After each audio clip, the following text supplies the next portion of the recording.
En résumé, moi, c'est Monsieur Phèdre, et aujourd'hui je vais prendre le train. S'il y a bien un truc qui m'énerve plus que les gens qui disent qu'ils croivent, c'est les trains en retard. Votre attention, s'il vous plaît. L'Intercité est annoncée avec un retard d'environ 6 heures. Surtout quand ils ont 6 heures de retard. Je râle, les gens râlent, on attend. En résumé, personne n'est content. Sauf que moi, ça me pose problème. Mais je me rappelle d'un truc, pendant mes années d'études à Euginov, on a vu un poisson. Un poisson qu'on n'oublie pas, celui qui permet d'analyser les causes d'un problème. Aujourd'hui, nous allons analyser les causes potentielles du retard de train de Monsieur Phèdre. Et oui, je parle de moi à la troisième personne. Reprenons notre train. Ce gros poisson, dont on parlait, c'est l'Ishikawa. Mais on peut l'appeler le diagramme cause et effet, ou le diagramme en arête de poisson, parce que c'est un poisson. C'est imagé, je vous l'accorde. Cet Ishikawa, c'est moi, Kaoru Ishikawa, qui l'ai inventé en 1962. Pour faire simple, je travaillais en tant qu'ingénieur pour Nissan au Japon. J'observais souvent des dysfonctionnements dans l'organisation. J'ai donc essayé de comprendre les problèmes en analysant leur origine. Grosso modo, je voulais comprendre le pourquoi du comment. Depuis, mon outil est devenu un incontournable de la qualité et du lean management, et j'en suis pas peu fier. Allez, venez, je vous emmène avec moi. On va écouter ce que mon professeur nous expliquait et chercher les causes potentielles du retard de mon train. Pour se servir de cet outil, commençons par le dessiner. Petit 1, tirez un grand trait horizontal. Petit 2, rajoutez 5 arêtes, comme ceci. Chaque arête correspond à un thème commençant par un M. Du coup, ça fait 5 M. Le premier pour milieu. Il renvoie à l'environnement dans lequel nous sommes, autrement dit au contexte. Le deuxième M, quant à lui, désigne la méthode ou le management. Il s'agit des procédures existantes, des flux d'informations ou encore des modes opérateurs utilisés.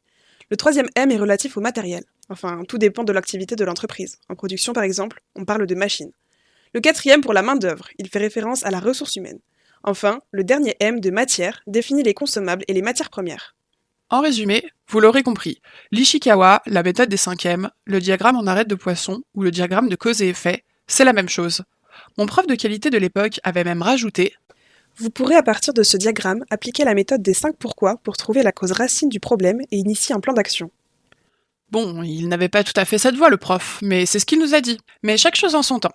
Dans notre cas, nous pouvons décrire le problème comme étant L'Intercité est annoncée avec un retard d'environ 6 heures. mais pourquoi?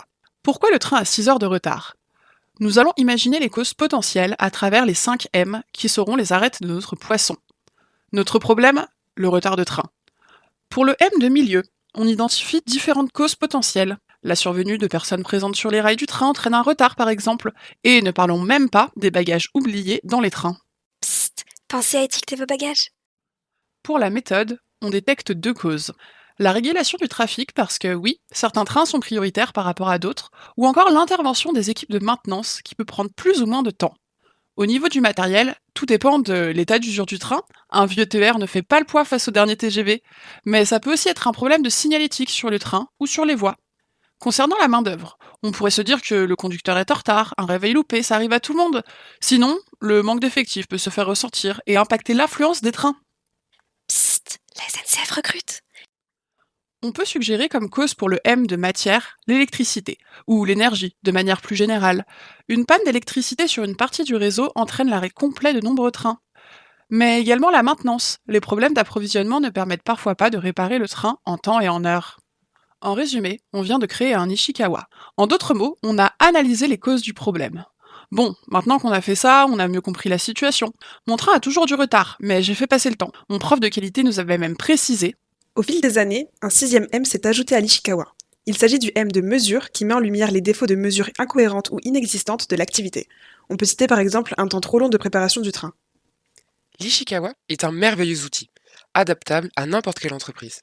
Néanmoins, un plan d'action doit compléter cet outil afin de résoudre le problème constaté et limiter ses effets dans le temps. On vise l'efficience et pas que l'efficacité. Si vous ne connaissez pas la différence entre les deux, demandez à votre prof de qualité. Bonjour Monsieur Phèdre, nous avons hâte d'entendre votre conférence sur les outils qualité en entreprise. Les participants croient dur comme fer que vous allez révolutionner leur méthode de travail.